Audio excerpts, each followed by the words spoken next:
Well,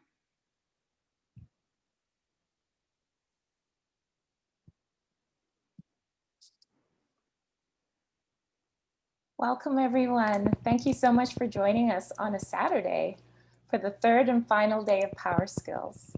If you have been with us before, please use the chat to let us know where you're tuning in from. We love to get a sense of where you all are in the world at this present moment.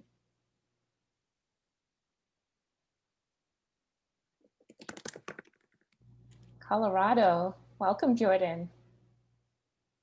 Dubai, amazing. Prince Edward Island, Langai.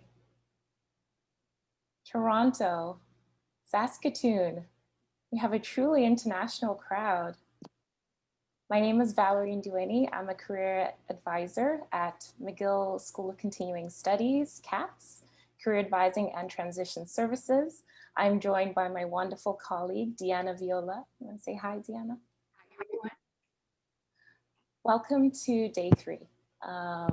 We are in for a treat today. Today, I would love to introduce our speaker. Where do I start? Terumi is just someone who radiates energy. I'm going to read her bio to you. If you don't know Terumi, you're in luck. Listen to her story. She's going to teach us about stories, how to tell our own stories, powerful stories that will hopefully lead to happiness and success, not only in our personal lives, but in business.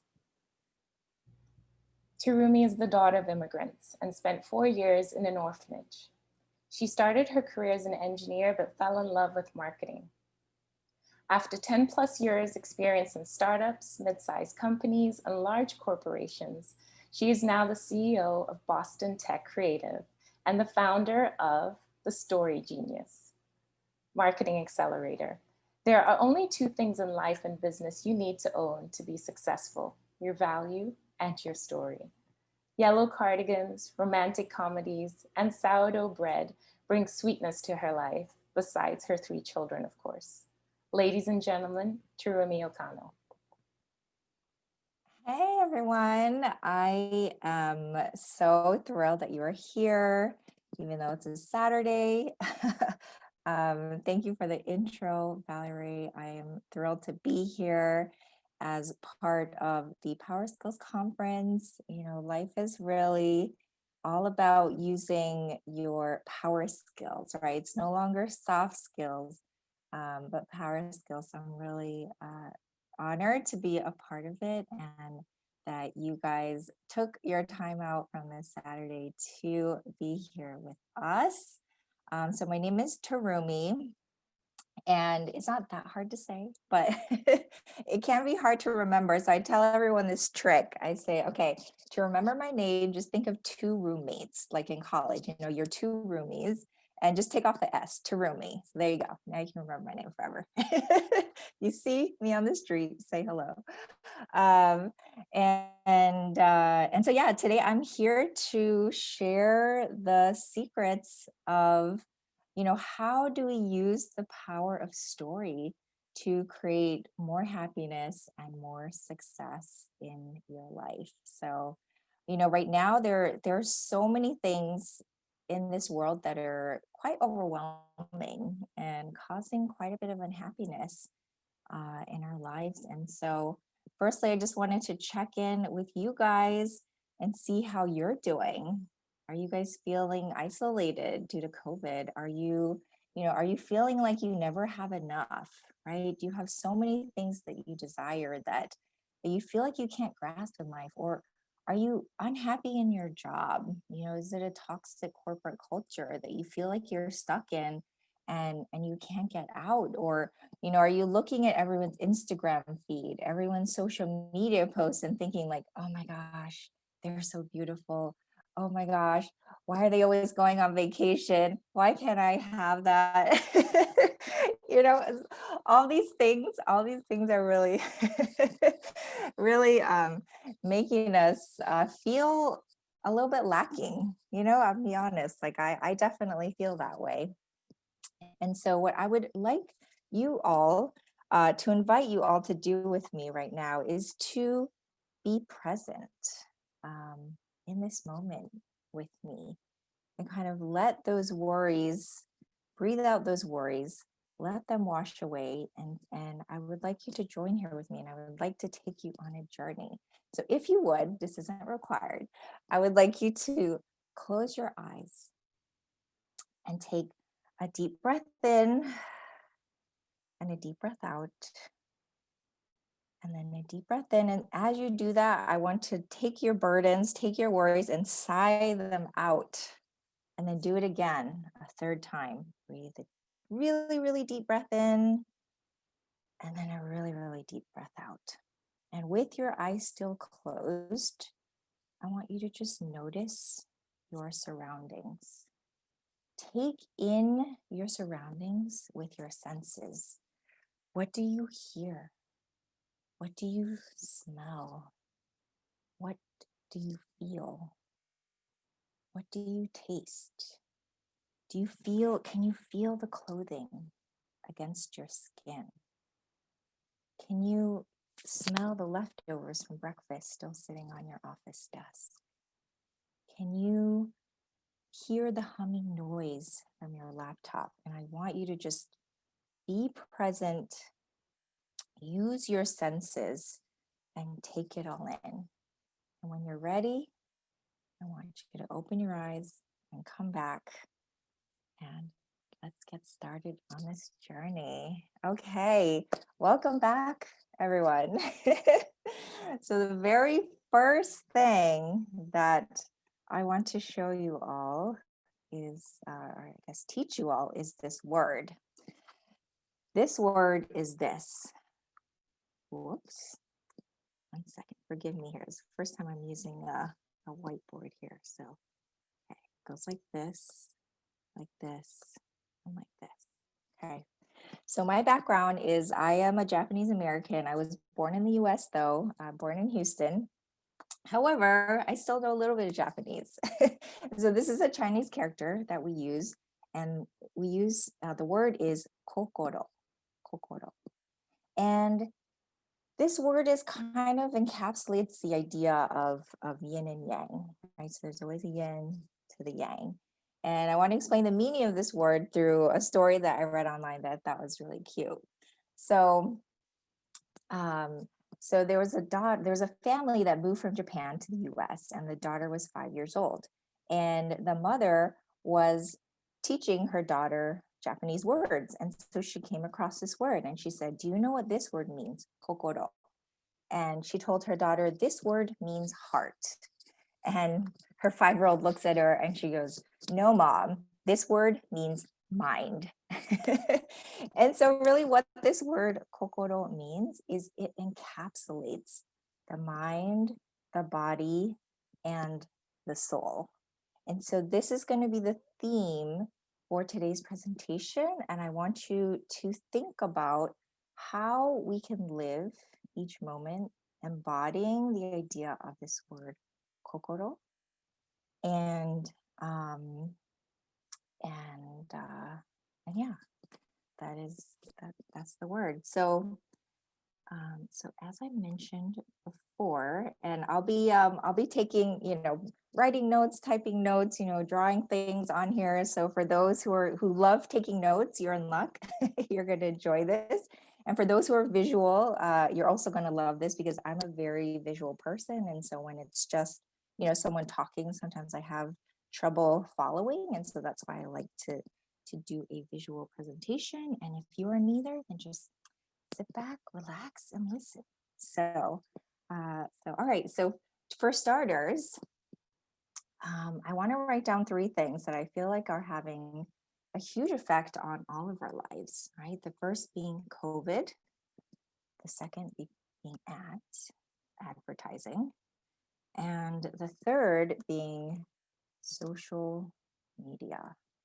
So the way that I see this affecting our lives is really when we think about COVID and living in this world of COVID right now, what it's really causing is it's a world of isolation. So a lot of us are feeling really isolated right now, right? Like my bubble only has we have one other family we see, and that's, I think that's it.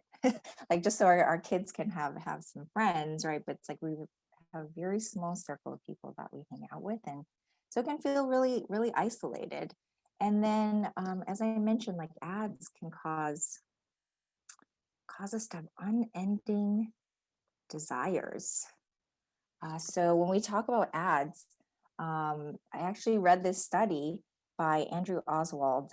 He's a professor at University of Warwick in the UK, and he studied the continent of Europe and how many, like, what is the effect of advertising versus like the happiness of the nation? And what he found is that as national advertising spending went up,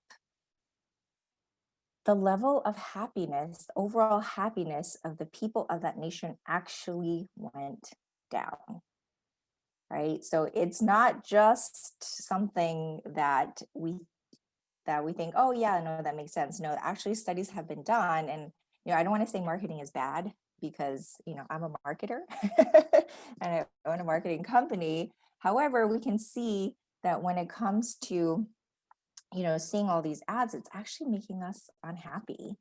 And then with social media, of course, it's causing a world of envy, because of course they only post the positive stuff on social media, right? No one's interested in showing their greatest faults, or showing all their mistakes that they had. It's about, people only are showing their best face, so it's easy to feel and get engrossed in that world of envy. So I have a question for you all. Oh, and Valerie, if it's okay, can we just real quick, because I want this webinar to be engaging, and I'll be asking some like questions here and there. And since I can't possibly hear from all of you, there is one way that you can communicate with me, which is through the reactions. So if you go to, there's like a little smiley face you'll see at the bottom of your screen that says reactions, the little plus sign. And I would like for you to practice, if you could click raise hand. So if I ask a question and the question is yes for you, I want you to raise your hand. So go ahead and try that now. So go ahead and raise your hand, click on it and raise your hand. And if you're having trouble finding it, let me know. And then, okay, so it looks like a bunch of people have raised their hand. Okay, and then once you're done, now try lowering your hand. So you lower it by, you know what? Some people, if your Zoom has not been updated, I apologize. You might not be able to raise your hand, but go ahead and do a thumbs up. If you don't have the raise hand, go ahead and do a thumbs up, and that'll also let us know that you're a yes. So Valerie, just if you could keep an eye out and let me know if you see any of those. Oh yeah, and Sally says if you're on a phone or tablet, you might not be able to. So, all right. So sorry to those folks if you're not able to, but okay. So everyone put your hands down. Put your hands down, because I'm about to ask a question. Okay. So my first question to you is there anyone here that is happy all the time? Happy all the time? Anyone? All right. Because if that's you, I want to be you. Because wouldn't that be nice? Right? And so for me, like, we all have a desire to be happy, and so much so that I was looking around for, about happiness online, and I came across this course. And so this course is called The Science of Well-Being, and it's a course about happiness. And thanks, Tom. Tom says, what a hilarious question. So it's a course about the science of happiness, and it's the top course at Yale University. It became so popular, not just among the students, among people on the outside wanting to hear about it. And so she posted it online for free on Coursera. And it, like, within a few days, it became viral. I think there were over 300,000 students who signed up within the first 3 days, right? So clearly, as a society, we are obsessed with happiness. But then I also have my own personal obsession with happiness because, see, when I was, sorry if I start crying, when I was 1 years old, I was, sorry, I was dropped off at an orphanage for 4 years. Um, and luckily, my parents picked me back up at age 5. But throughout my life, growing up, I experienced emotional abuse, and I continue to experience anxiety daily in my life. And so to me, like, happiness is just, it seems like something that is just so unachievable, right? And so of course, like, it's something that I'm obsessed with. Um and I hit age 34. Won't tell you how old I am now. Um and it was like, it it seemed like I had made it. I had been married for 12 years. I had 3 beautiful children. I had a beautiful house with a pool and a beautiful forest. And of course, I had my 6-figure job. But at the same time, I realized, like, wow, I have it all. That was the moment that I realized that I was deeply, deeply unhappy. And um, I still remember, it was my daughter's kindergarten graduation, and it's a beautiful photo of my husband, myself, and her. My kids are in private school. They had this beautiful bouquet set up, and I was like, wow, that looks like such a happy family. And I can still remember looking at that picture and thinking, like, I only wish that I felt the same inside. I was just so, I just felt so miserable. And so then I thought, oh my gosh, like, what has happened? Like, what is going on? And I realized I I have so many unfulfilled desires because of my need for love and belonging and acceptance, that I had lived my life according to the expectations, right, of my parents, of society, that I was not fulfilling my own desires. And the road that started, me moving forward, was really understanding, like, what is it that I desire? What is it that I value? And I realized that first and foremost, I valued family. And, it doesn't matter what else is going on, right? If family needs something, I'm there. But then the second thing that I realized was that I value freedom, right? Like, I felt so stuck. Like, I remember, as a child, I felt like I couldn't speak up. Like, I felt like I was stuck because I like wanted acceptance so much that I was bending to everyone else. And it was like, okay, I'm gonna be good. I'm gonna be good. And so I felt trapped. And so now it's like freedom means everything to me. And I'm happy to say that I hit 2 years in my business last year. And even though, like, I will say the struggles are so much greater probably than what I've experienced before, like increased anxiety, increased pressure, like less time.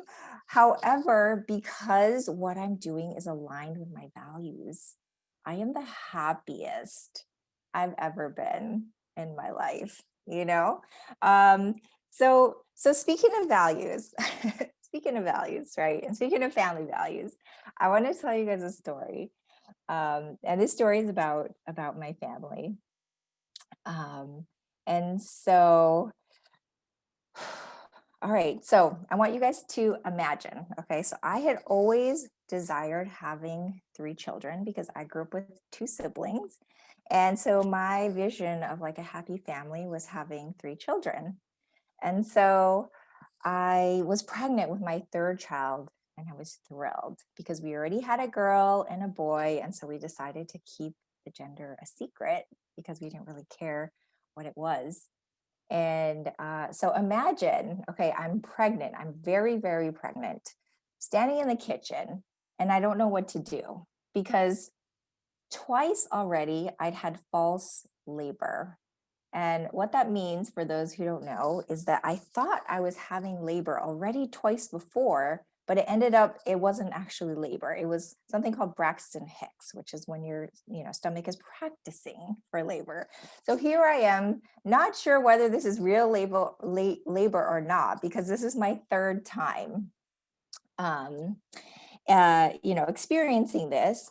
And so I decided I'm craving chocolate cake. So I want to make chocolate cake with chocolate frosting. And I finished making the frosting, and I've just taken the cake out of the oven when I fall down on all fours and I yell at my husband. He's on the 2nd floor. Hey, honey, I think this is real labor since I can't stand up anymore. And so he calls his mother, who's an hour away, because someone has to watch the kids while he takes me to the hospital.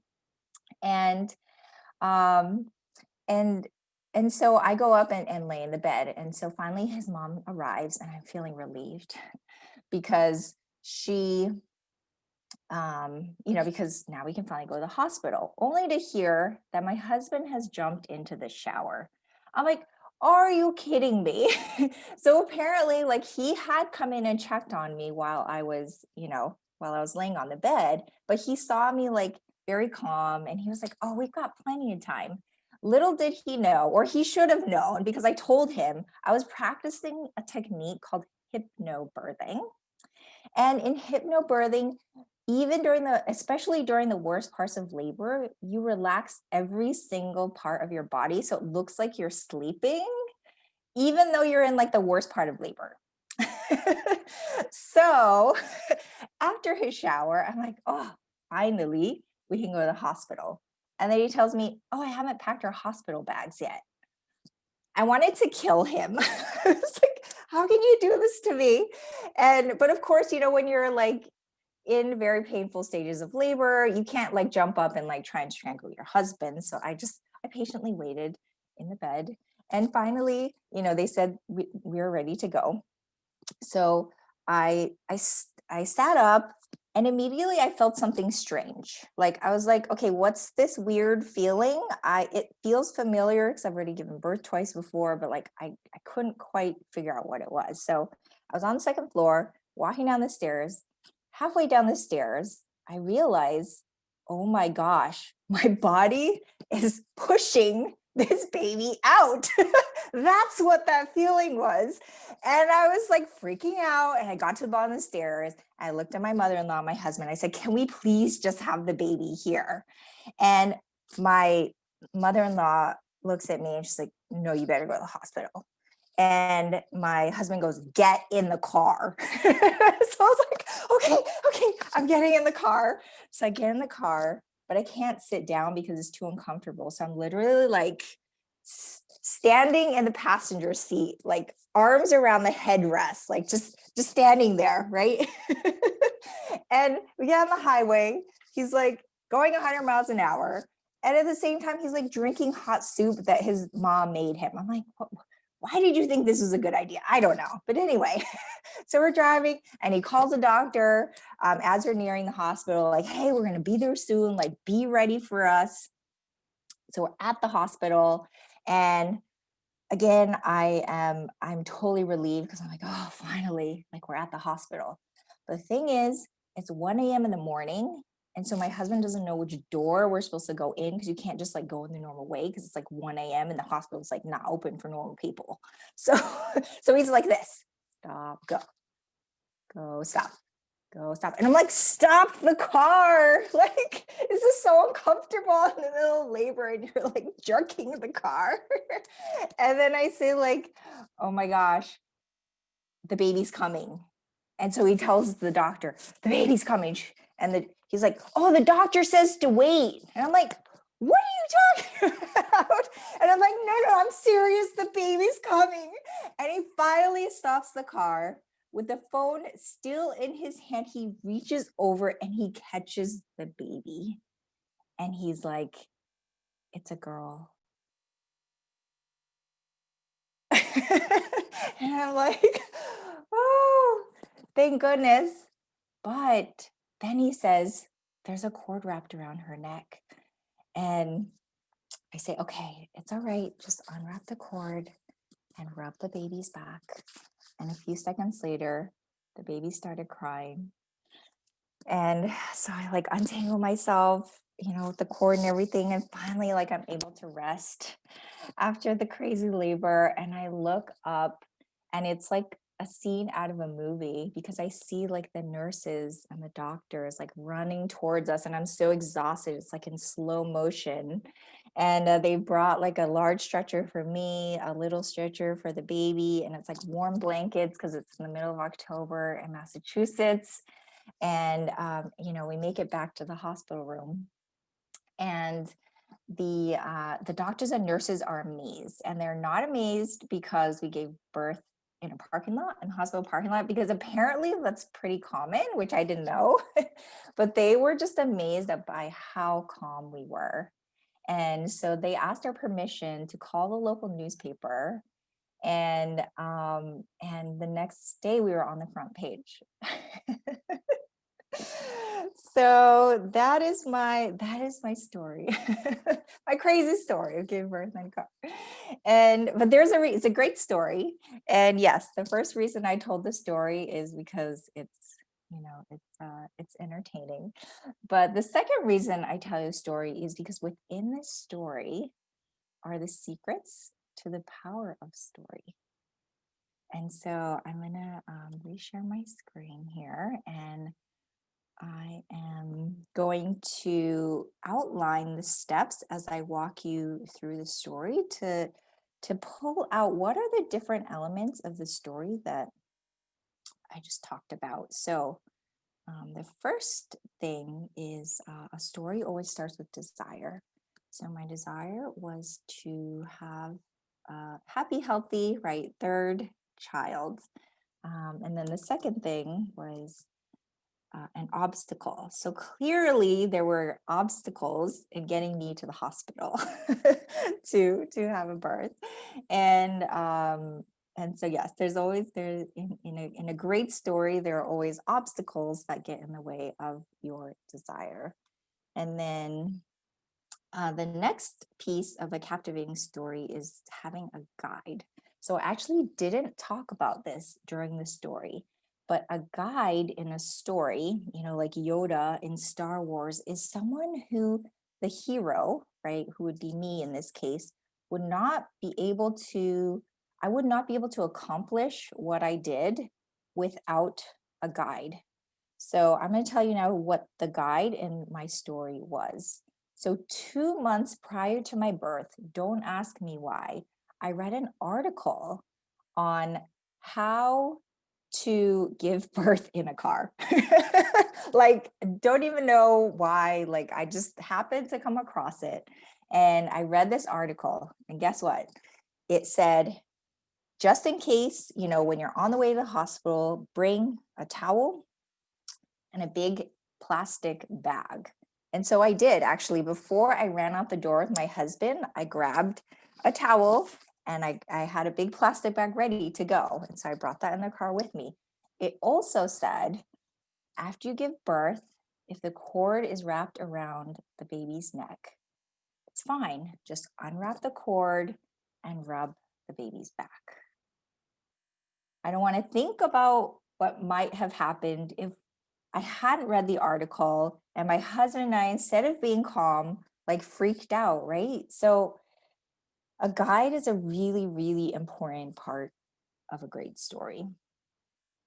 Next, we have the struggle. So even though I had the guide and I knew what I was supposed to do, we still had to go through the actions and do the work in order to reach our desire. And then finally, the last stage I like to call home, because, in my story, it is right. The story ends when I come back home, with my baby, but it could be any sort of state of comfort that you return to.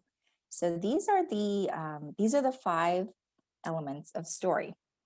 But before I dive into what are all the pieces of wisdom that we can gain from the power of story to figure out how to be more successful in life and business, there are 3 things that you need to know.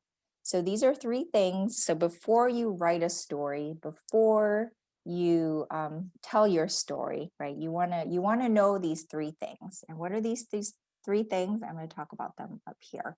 So the first question you want to ask yourself is, who is the hero?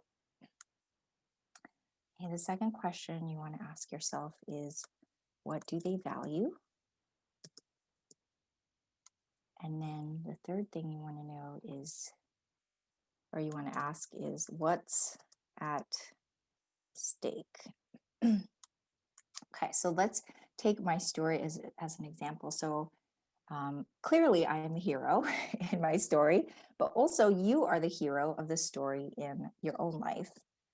So that's clear when we're talking about life. And I'll start talking about story as it relates to life first, and then at the very end, I will talk about stories that relates to business. So, okay. So what do they value? So I mentioned I value family and I value freedom. And if you know that I value family, right, the story becomes more meaningful because you know that's something that I value. And then what's at stake? What's at stake is my dream, right, of having 3 children. And so when you don't have something at stake in a story, it's not a great story. So these are the 3 things you want to ask yourself in your life story. So if you want to take a moment and just think about it, if you want to, jot down some ideas on, what are these things for you? You can go ahead and do that. I'm gonna move on, but that's an exercise that you can do. And let's see. Okay, so now we're gonna go back to the wisdom of stories.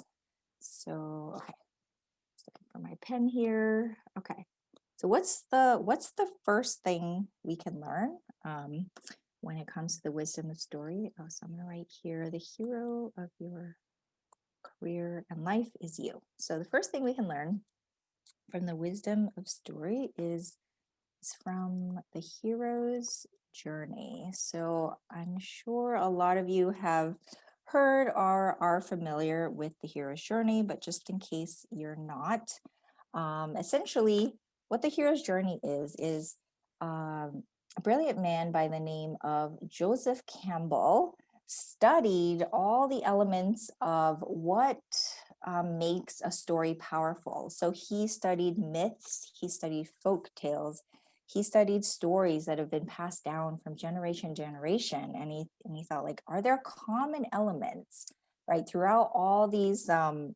mythologies or all these stories from around the world that make a story powerful? And he found a lot of commonalities.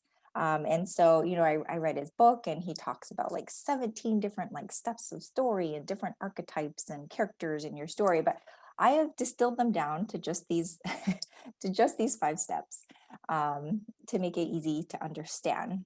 And to demonstrate the hero's journey, I'd like to walk you through the story of the Lion King. So from what I've heard, Disney actually requires their writers to all learn the hero's journey. So they use it in all of the Disney movies. So quick walkthrough here. So if you remember the Lion King, there's Simba, who's the little cub who wants to be king. And then put a little arrow here. Okay, so he wants to be king, but something gets in the way. His uncle kills his father, but makes him think that he did it. And so he feels guilty and he runs away to the desert, right? The Hakuna Matata and living the good life. Except for that, he still has this desire. And so he has several guides that help him. And one of them is Nala, his friend Nala. And she says, the land is devastated. You have to come back. You have to help us. Another one is his father comes to him in a vision. And his father says, remember who you are, right? Remember where you come from. Remember who you are.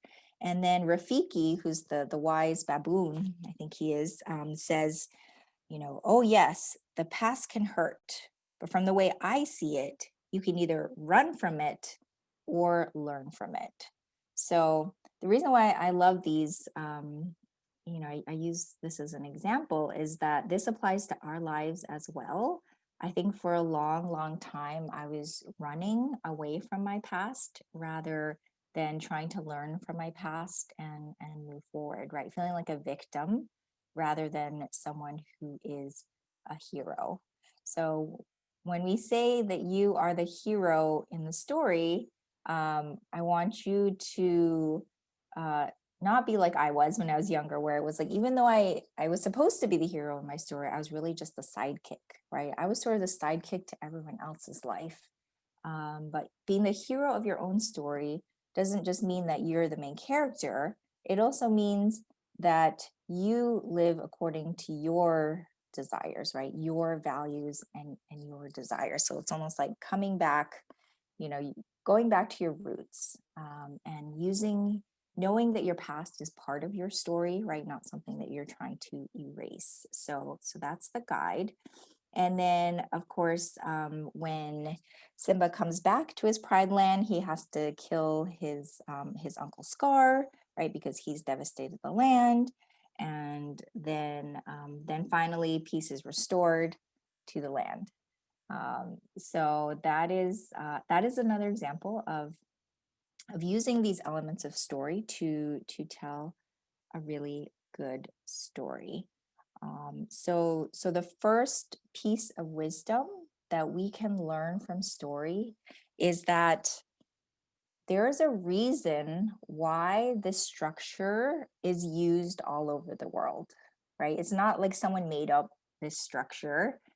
It's because it reflects life. It reflects real life. So when we're watching The Lion King, we love the story because we can see our lives in it. And it's essentially, the power of story is the power of the human experience. And so that was the first thing that I wanted to share with you about story. Is the reason it's so powerful is it reflects our human experience, right? It's essentially like it's telling our story.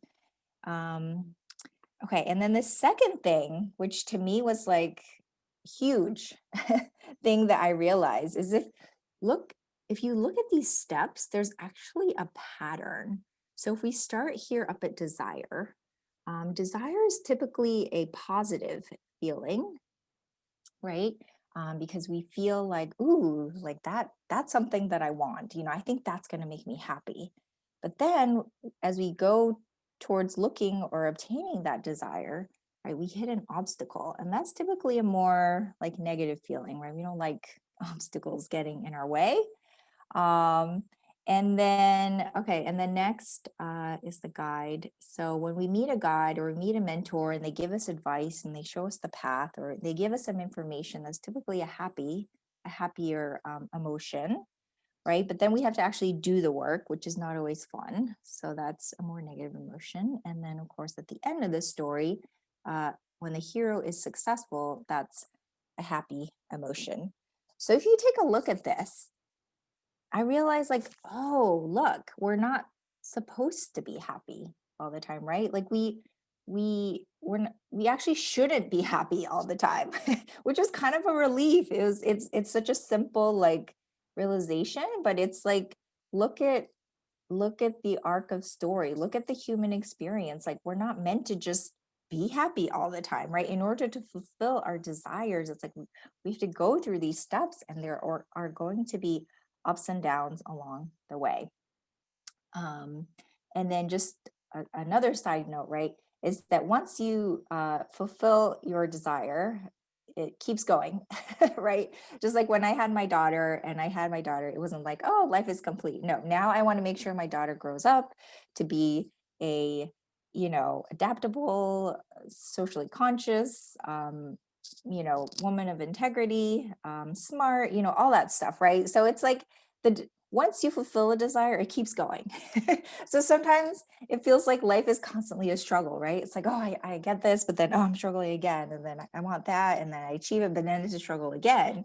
And the thing is, like, instead of looking at it as just a constant struggle, you can look at it as a cycle, right? So it's a struggle. It's happy and unhappy, right? It's a balance. It's really a balance of everything. And if we just focus on the struggle, then our lives can appear to be tough. But so my second the second wisdom we can learn from stories is that life isn't there for us to be happy all the time. Like that's not how humanity works. We have to go through these steps and we have to go through these stages in our lives, and that's just part of life. So if you're seeking and desiring something, right, it is going to be happy, and it is going to be rough at some points as well. And then, oh yeah, so there's this, I read a book recently as well. It's called Never Enough by, what's it, Judith Grisel. And, oh yeah, actually, before I tell the story, has anyone here gone skydiving before? I'm curious. Are there any skydivers in the room? Ooh, okay. I see some folks have raised their hands. So we actually have a skydiving facility here where I live. Okay, so you can tell me whether or not this is true. You can go ahead and lower your hands.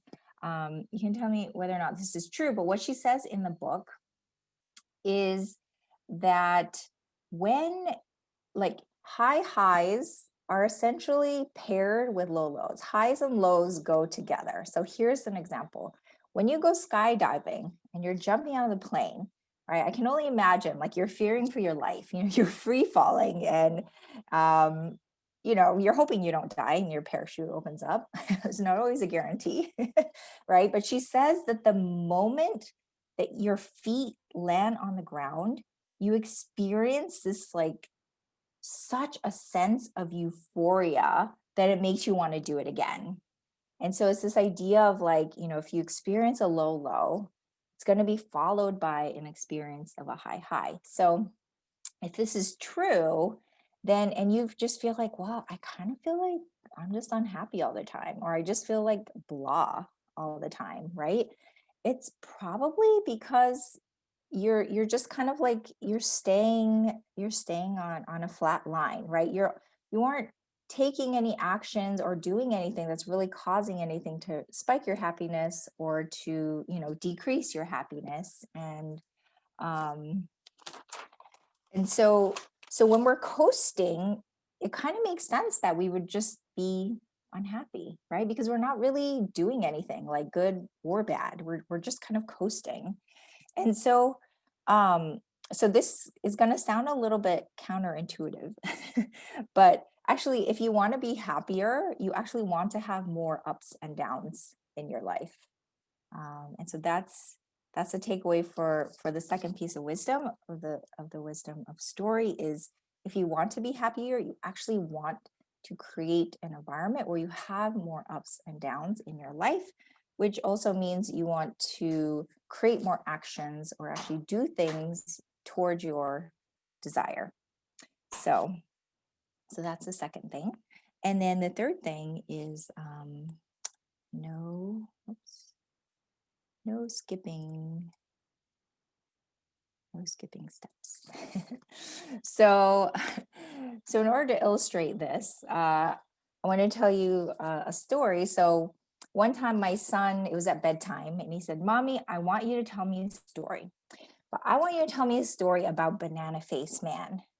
And he just made this person up. I don't know who Banana Face Man is, but I was tired, and so I just made up a story. I said, okay, once upon a time there was a little girl who was really poor, and she lived in a cabin in a forest, and so she had to like work really hard to, a lot of days she didn't have food, but one day she met Banana Face Man, and then he brought her lots and lots of money, and she never had to worry about money again, and she lived happily ever after. And he goes, uh but why did she get that money? Like, I don't think she deserved it. And that wasn't a good story. And I was like, oh, darn. Well, mommy's tired. Sorry. And what I want to ask you, and if you know it, put it in the chat, like, which one of these parts of the story was I missing? Right. So if we are missing any part, any step of the story is not going to feel fulfilling. And so I'm going to walk through each of these steps in the story to see if and we can figure it out together. So, yep. So I see people saying the struggle, obstacle. Okay, guide and struggle. Okay, so let's figure this out. Okay, so the girl had a desire to not struggle.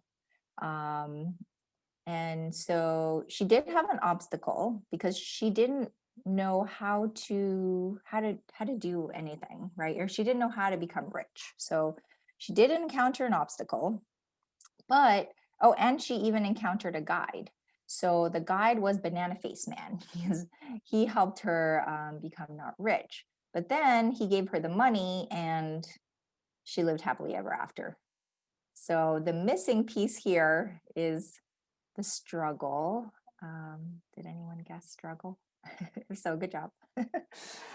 So I guess the we all desire sort of like, oh, maybe I can like win the lottery and become really rich. And while that's a good idea, while that could be a good idea, right? I've heard also that people who typically win the lottery, they lose their money pretty quickly and kind of find themselves back in the same state, right? And I think that one of the reasons is, and one of the reasons that to make your desire more likely to come true is if your desire is centered on kokoro. So if your desire is centered on what you value, so you're combining both, your heart, your mind, your past, and what you value. And if you have something at stake, you're more likely to fulfill that desire. So in order to fulfill that kind of desire, you really have to go through these stages of story. So that is the third stage. Sorry, no skipping steps, Tom. Okay. All right. So, all right. And then, yeah, I guess one last thing I just wanted to mention is that a lot of us do get stuck, right, in certain stages. Like we have a lot of desires, right? Like, for example, maybe we want to get a promotion, or maybe we're really unhappy in our job, but we don't do anything about it. And so that's a very common challenge. And but I encourage you to be the hero in your own story. And as the hero, you want to move forward. And yes, it's uncomfortable, right? Our brain naturally wants us to keep us safe. And so of course it's going to try to keep you in just the desire, not wanting to confront these obstacles. But really the path to success is to move through that fear. So okay, so now I want to jump into an example of life and career and of business in using this wisdom that we just learned. So I have another question for you all, just to get a sense. How many people here are currently have a career? So I'm assuming there's students, folks who are in a career, and then also business owners possibly here. But I'm curious to know how many folks a career. Okay, so far I see 12 people. Okay, career but unemployed. That's okay. Awesome. Okay, so I'm going to give an example. So both in life and career, the hero is you. And so the example that I'm going to give is if you want a promotion. Okay, so I know, like, I used to be in corporate, so you can go ahead and lower your hand. So I used to work in corporate, and I wanted a raise, or I wanted a promotion, right? I've been at this company, I was a star employee, and I was like, I deserve a raise or I deserve a promotion, right? But it was like I didn't know how to get there. And so I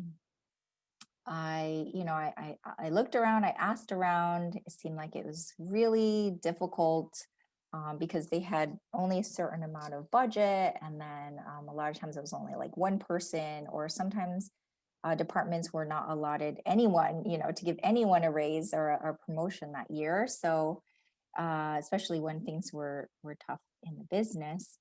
And so so I kind of gave up. I was like, all right, well, that's not happening, right? So in that case, we got stuck. But let's just say, so in this case, I did get stuck, but I did decide to get a new job. And so instead of getting a promotion at that company, I gave myself a promotion and at a different company. So in this case, the guide, what sort of was a thing that had to happen in order for me to see success. It was probably my network. So I ended up getting another job through my network. So it was a mentor that I had that knew who I was, wanted to work with me. And so I interviewed and I did the work, and then I finally got a new position. So that's one example of how you would work through these steps in your life. And then I want to shift gears kind of over to business. So business is a little bit different. Raise your hand if you're a business owner. And I will say that even if you're not a business owner, this will be really helpful because I'm going to be explaining about some principles of marketing.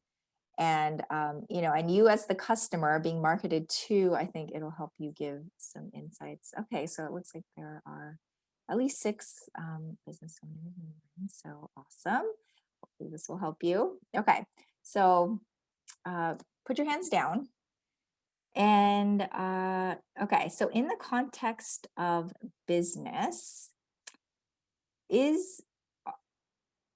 are you the hero or is the customer the hero? I want you guys to put it in the chat. What do you think? So if we're talking about the story, if you're a business owner and you're trying to build a story around your business, is the hero the business, you, or is the hero the customer? Let's see. Okay, interesting. So that's an interesting question. Is marketing the guide in business? I'll answer that. So customer. Most people are saying customer. Kevin says business. Some people say both. Okay, Marius also says business. Abdul says, I'm the hero first. Yes, I agree. You are always the hero. So, okay, so let's find out. So the first thing I want to do is let's walk through a scenario where the hero is the business. All right, let's see what that looks like.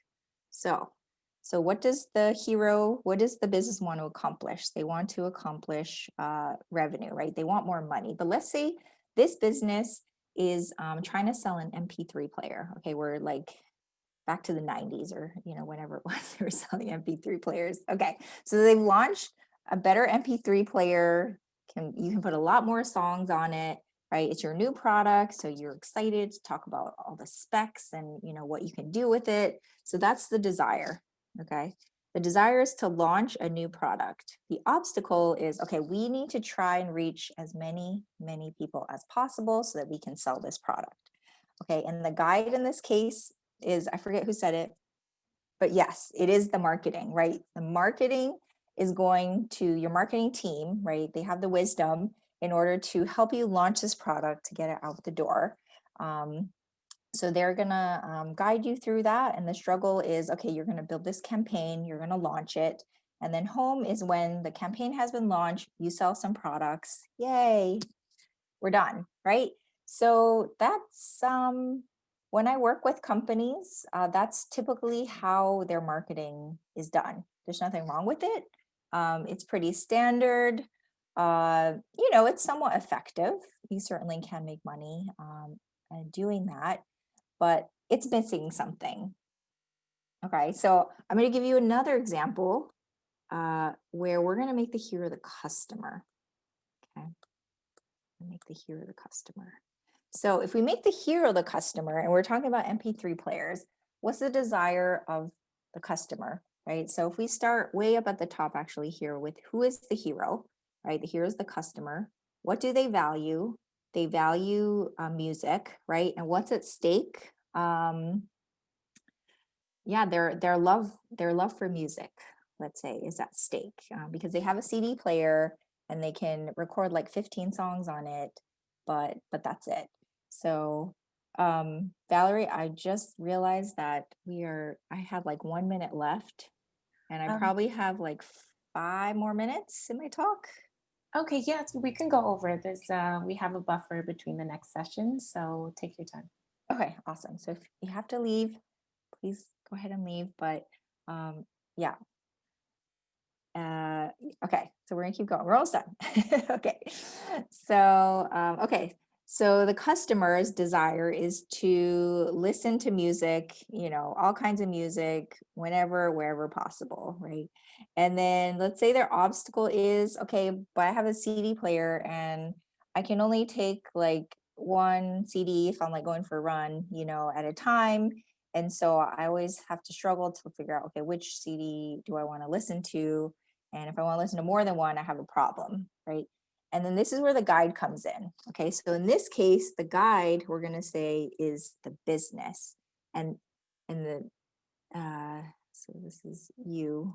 In this case, you is the business, and the guide is an iPod. Apple is selling an iPod, and so the guide is going to come and tell the customer, I sell this product, which gives you 1,000 songs in your pocket. And the customer's like, oh my gosh, that sounds amazing. That's exactly what I need. And so they buy the product. And, and then the struggle is for the customer is basically just, you have to upload all your songs on it and that you want on it. And after that, like, you're good to go. You got 1,000 songs in your pocket. So the difference between positioning your business as the hero versus positioning your customer as a hero is huge. When you position your customer as the hero, right, you become the guide. And so you're supporting them on the journey. And remember what I said about the guide? They're not able to fulfill their desire without you. And that's the key. The key is you're launching something, you're pushing it, kind of forcing it on them versus, hey, guess what? I know this is what you want. And I am the only one that can help you get that. And when my clients make that shift in their business, it completely changes their marketing. They're able to have better service because they understand their customers, better products, better messages, more leads, and it leads to business growth. So I would encourage you, if you own a business, walk through these steps and let's look at the journey, not from your perspective, but from your customer's perspective. And also, I want you to incorporate this concept again of kokoro, right?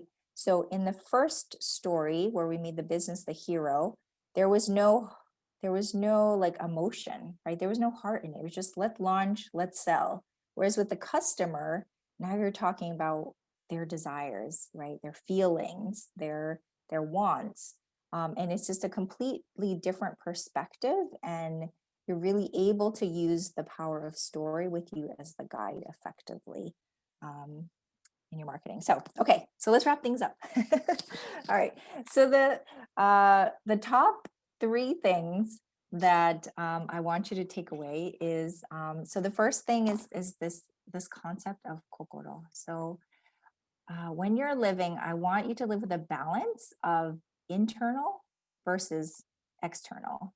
So if we come back to the very first principles we talked about, right? We're living in a world of isolation with unending desires and envy. Those are all external things, but we can move the focus to a balance of the internal here, right? Can you realize yourself as the hero? Can you honor yourself, right? Instead of being isolated, honor yourself. Instead of living in a world of unending desires, can you shift your mindset to those of what are your aligned desires? What are the desires aligned to your values? And then instead of living in a world of envy, can we live in a place of vulnerability, of understanding like, what is it that I want and what am I willing to give up for that, or what am I willing to go through to get that, and be vulnerable in facing your fears. So that's the first thing is realizing having this balance of the internal and external through kokoro is really important.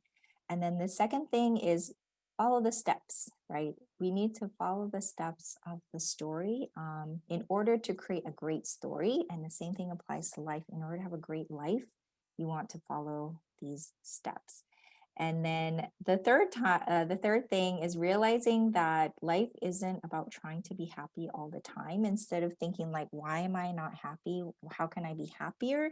If you can shift your mindset to think, how can I strive to fulfill my desires? What is, as long as you can focus on fulfilling your desires, your kokoro's desires, then you're on the right path to greater success and happiness. So I just wanted to end by saying that stories are powerful because we create them, we live them, and we are made of them. And by the way, the cake that I made at the beginning of the story, it was the most delicious cake I've ever had in my life. So with that, I'm ready to take questions, or if we need a shutdown, Valerie. No, we have time for a couple of questions. Would anyone like to ask Terumi a question? Feel free to unmute yourself. Well, I'll ask a question to Terumi and to the people putting on the workshop. Is there a possibility for you to make your presentation into a product to share with a wider audience, whether for Terumi or as something from McGill or Katz? Terumi, I'll let you go ahead because this was your wisdom that you shared with us all. So how do we get more of it? How do you get more wisdom? Well, so I know that that you guys are recording this, right? And it'll be in the public domain. I don't want to say forever, but whenever you want to watch it. Certainly for the story framework itself for business, that is a part of the framework I use with my clients. So, if you want to hear more about that, definitely feel free to reach out. And then also I'm constantly posting my stories and things on LinkedIn. So if you found today's talk interesting, please feel free to connect with me on LinkedIn and you'll get more of that. So.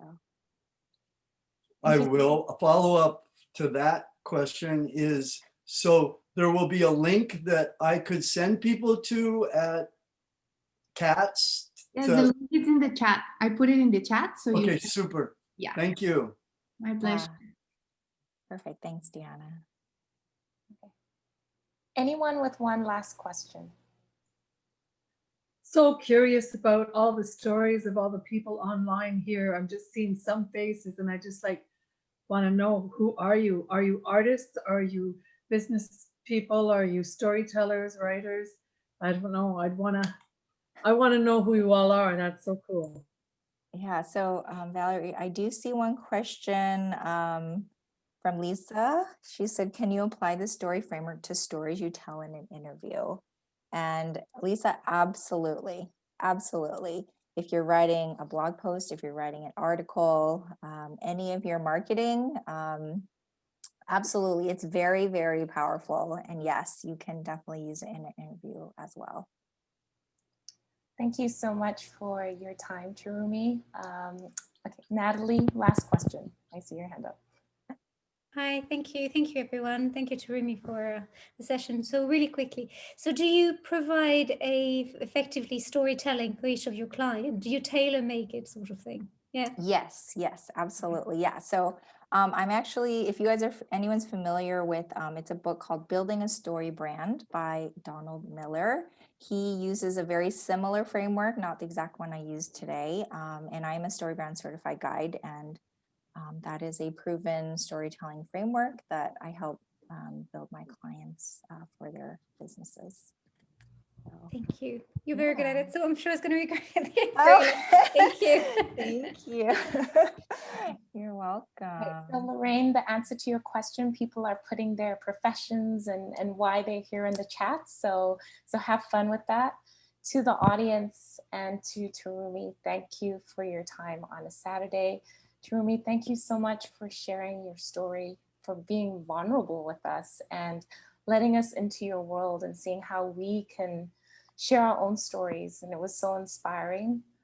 Thank you for teaching us about kokoro. I didn't know about that until this moment. So thank you for the amazing takeaways that you have given us during the session. If you want to connect with Terumi, my colleague Deanna did put her links in the chat. So please connect with her.